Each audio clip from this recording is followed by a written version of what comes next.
Okay, today we're going to talk about The Best of All Possible Worlds by Karen Lord, my favorite read of 2021 so far, which, like, it came out of nowhere.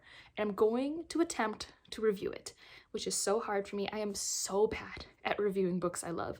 Like, they're always short, they are always incoherent. It's me just going, I love this, and I'm going to try. And because of that, we're not going to be doing my normal kind of review format, which is kind of only like loosely structured anyways, but I tried to format it like that and it didn't feel right. So let's talk about this. This is the author of Redemption in Indigo, a book I also really loved and never reviewed because I was so intimidated because I just felt like it would be a gush review and I didn't know what to do. This is amazing. This is her debut. This is a beautiful cover. And I have in the mail a copy of this one that I'm very excited for. I'll show the cover of the one I'm hoping is the one I bought. It's used on eBay. I tried to like pick the right ISBN number, but you never know. But The Best of All Possible Worlds, how did it become my favorite? What did it do for me? And well, for me, to become an all-time favorite is normally I picked you up and the only thing I wanted to do was read until that book was finished. Like, I wanted to binge it out. I wanted to just be sitting down and reading. Time didn't exist while I was reading it. That's what that means for me. If a book can transport me in that way, however it's doing it, it's a special book. It's a book that I will always have fond memories of. Even if I never read it again, I will always remember the weekend that I read this book because I was so happy. Now, that's probably not very useful for you if you're watching this review about like, what is this book even about? This is a sci-fi book, although it's focusing more on the social side of sci-fi. It's focusing more on culture and future cultures, on planets where humans kind of have a different specialized species, although they are still all the same species, but there are different brain powers, psychic powers, empathy. Like, the human race has evolved, and it's evolved in certain ways into kind of 4 branches. And in this book, we are following basically the reintegration of one of these branches onto this planet after their home planet is no longer a viable option. That is kind of, at best, what I can say the plot is. And we follow this character, Grace, who is actually from the planet that we're primarily on, that we're primarily exploring, and helping to integrate this culture. And she is the main point person for the leader, or one of the leaders of this other group of humans. And that's kind of the story. This horrible event happens that makes their homeworld unlivable, and now they are trying to find a new home and still preserve their culture. And that's where this starts. And it's such a cool story for me. It's definitely, like I said, very character focused, very culture focused. It is not a plot-based book. It reminded me a lot of like episodic TV shows. Like, this was like a season of TV where every chapter was like a little adventure, kind of not dissimilar to Star Trek or maybe Firefly, where, you know, you're with this group of people and you're very invested with these people, but then every chapter you're doing a different thing. That's a part of their whole mission, but it's like a little slice of it, because the goal is to basically explore this world to help solve the problem of how to find a good compromise of how to, you know, settle these people on this planet.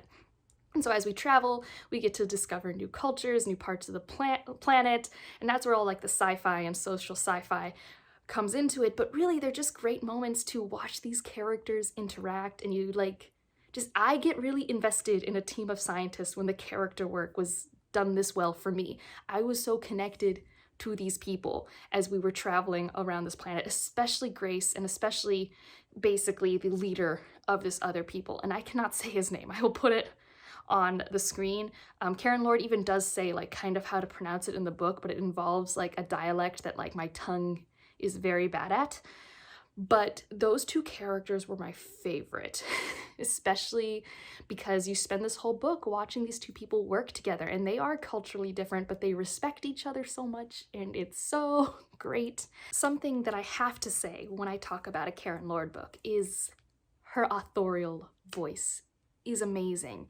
I've loved it in both Redemption in Indigo and in The Best of All Possible Worlds. She is an author who I am automatically going to read all of her things because her writing, it helps me connect to characters in a way that very few authors can get me to do so quickly. Like, this is a short book.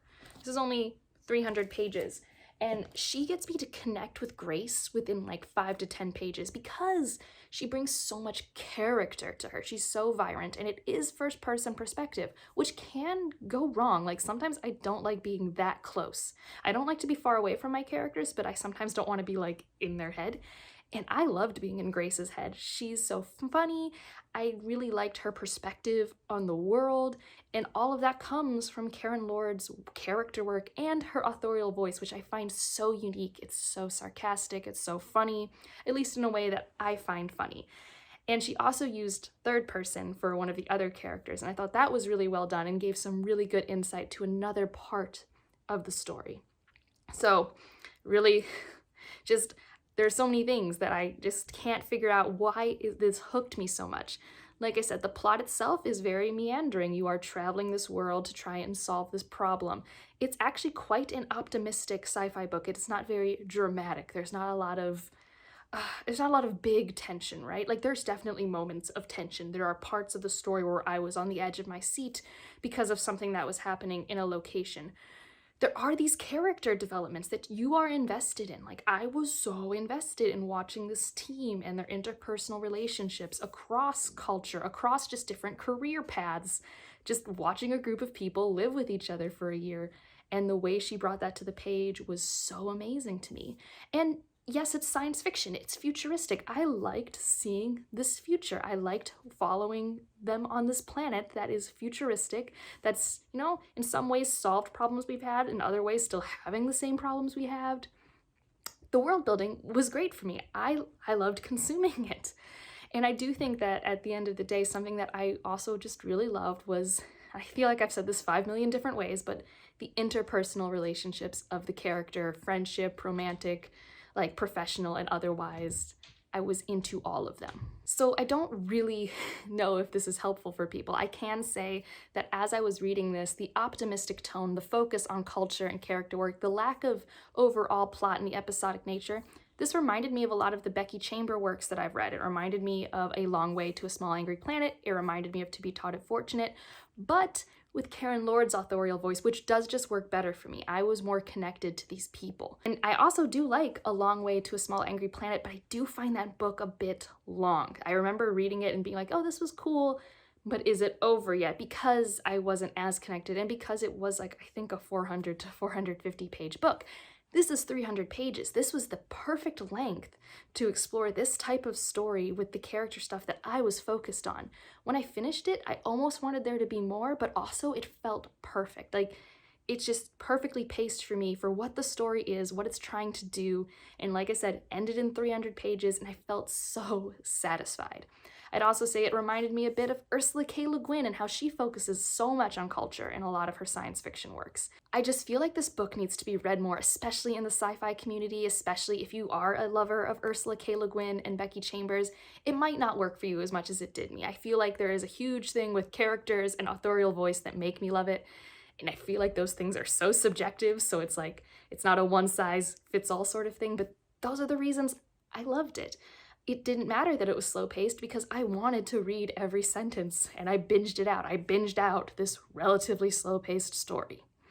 And I just think that means that for me, this is one of my perfect authors, and I'm just so happy I found it because I had been putting this book off for months, and I don't know why, and now I just need to get her other novels that she has out in the world, read her short stories, and I'm just so excited to explore more of Karen Lord's works. And I hope this inspires you to pick up either Redemption Indigo or The Best of All Possible Worlds. This is definitely more folktale fantasy, so definitely, you know, if you want that type of whimsy, and this one, like I said, is like, you know, future sci-fi, culture focused, and they're very different focuses, and they're very different characters. But man, I just feel like it's so obviously Karen Lord, and I love that I can just feel her fingerprints on those works. So I don't know if this was useful, but I wanted to talk about this book because, like I said, this is currently my favorite book of the year so far. Like, it was so good. And yeah, other than that, if you made it this far, put a planet Earth emoji down below. I think that would be a good one because there's a lot of focus on like traveling a planet. And, you know, feel free to let me know if you think you'll pick this up or if there are other books that you would recommend based off what I've said in this video. And otherwise, like if you liked it, subscribe if you want to, and I'll see you in the next one. Bye.